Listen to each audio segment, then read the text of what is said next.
Nebraska football has a ton of tradition, and their fan base, incredibly loyal. And they've stuck with them through thick and thin. There's been a lot of thin lately, and we all know this. But what most people don't know outside of being in Lincoln is the Husker fans have a secret weapon: reverse psychology. Let me explain. When I was coaching at South Alabama, we went on the road to play them. Now, I grew up in the South, and I know the hate road teams catch at this level. Every place before that we went on the road, the home crowd fans would scream at us, cuss at us, tell us we're in for the ass beating of a lifetime and more. Every place except Nebraska. The minute we got off the bus at the stadium, the Nebraska fans welcomed us, told us good luck and play well. This was an absolute Jedi mind trick because our players, like most, use hate as fuel on the road. It's actually what makes playing on the road so much fun.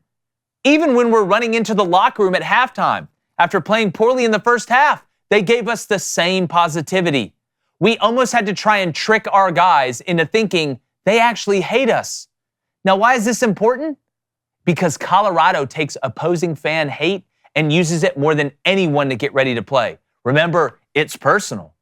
So I wonder how they will react when they're showered with compliments and well wishes. Now, I know Nebraska hasn't won a lot lately, but it's because the team hasn't been very good, and fans can't fix that. But it seems this team actually has a chance, and maybe, just maybe this time, their mind warping could have a major effect.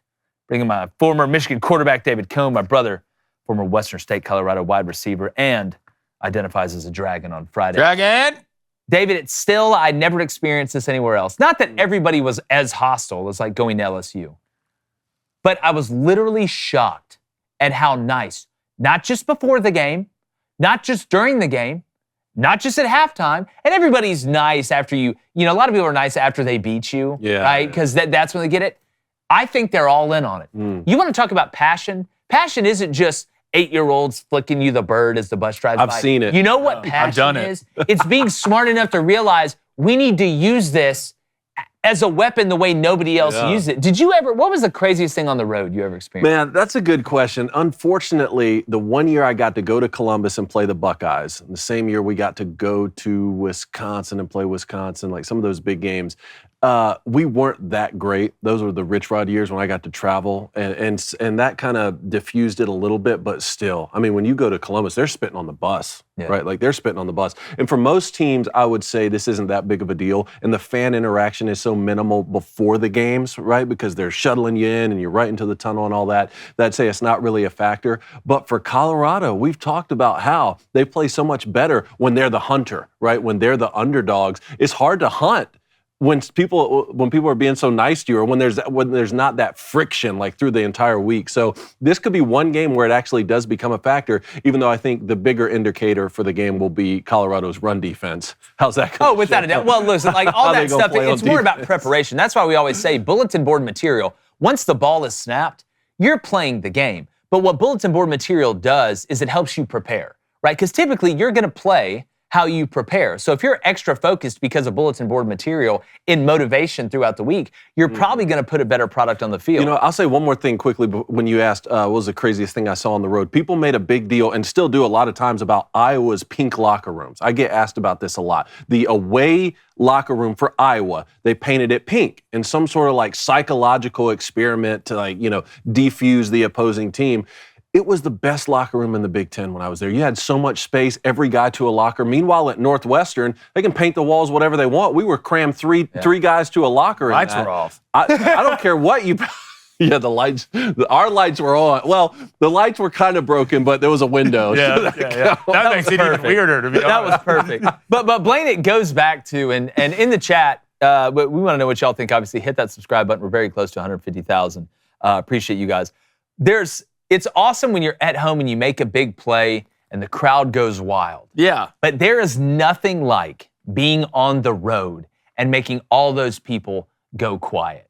Probably one of the coolest moments ever that I can remember is when we were playing at Tennessee. We're like 45-point underdogs or whatever. Now, at this point, we had lost to Southern Utah week 1, but gone on the road and beat Tulane in overtime, and then beat Bobby Petrino in Western Kentucky at home. This is our first year. in Division I officially. So we're going to Tennessee, and this is when Butch Jones was there, and they were y'all trying both to coaching? rebuild it. No. Blaine wasn't yet. But we go there. We're supposed to just get beat to death. Most of the fans in Tennessee didn't know who we were. They just saw South Alabama. We're going to murder them. They called us basically a club team in the newspaper. We get the ball first, go right down the field. Shout out to my boy Ross Matheny. All right. Ross runs in a quarter. There's all the people at Tennessee, and there's a small little contingent of South Alabama fans just in red. And, we're gassed up before the game because they're all, it's going nuts. They're running through the tee. Ross runs in a quarterback draw from like 20 out to score a touchdown. And everybody in that stadium goes silent except for that little patch of South Alabama fans. And it may have been 40 of them, but it was the most hype I've ever felt a sideline where the coach was like, look at that right there. Like, let's go kick their ass. And we lost by a touchdown late in the game. Put up a really good fight.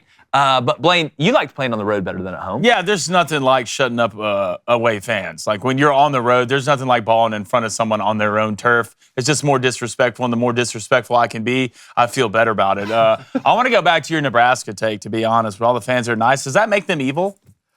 No, I think it just makes them smart. If you all get to, okay, doesn't mean two things can be true at once. You can be both. Yeah. You can be smart and evil. If you all get together and decide to be nice so your team can win and throw off the other team, you're evil to them. Are they doing that, though, or are they just nice? No, dude, I don't think so. David, like the numbers don't add. You know what? Middle of the country. We are going to open the phone lines up at 2:45 p.m. Central, and we're probably going to get to calls early today. And if you called in yesterday, or you've called in recently the day before, I want to get some Nebraska fans on here. Not saying don't call in. I want to get some Nebraska fans on here. Did y'all have a meeting?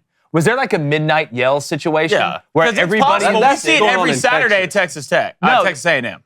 Like, we see it. I would not be surprised, all right? There's cornfields up there. Or is there like a newsletter? Right? You all get together in a cornfield, and we all decide. You go over the PowerPoints on how to be nice to the teams when they get here and what exact to say to get into the other team's head. It's a CI operation to me. But if it is, like, that's true passion to me. Like, you found a way. It's a Jedi mind trick. I'm telling you, we're in the locker room. I'm like, don't trust him. I don't trust him. He's like, you see that old lady in that wheelchair that was telling you good luck? Sister Jean? She ain't Sister Jean. All right, don't trust her. She's up to something. She's actually the old lady from that Legion movie in the diner. But again, it's going to be a heck of a matchup. We did our Colorado-Nebraska preview. If you haven't watched that, go watch it. I think we preview the games better than anybody, but I am biased because it is us.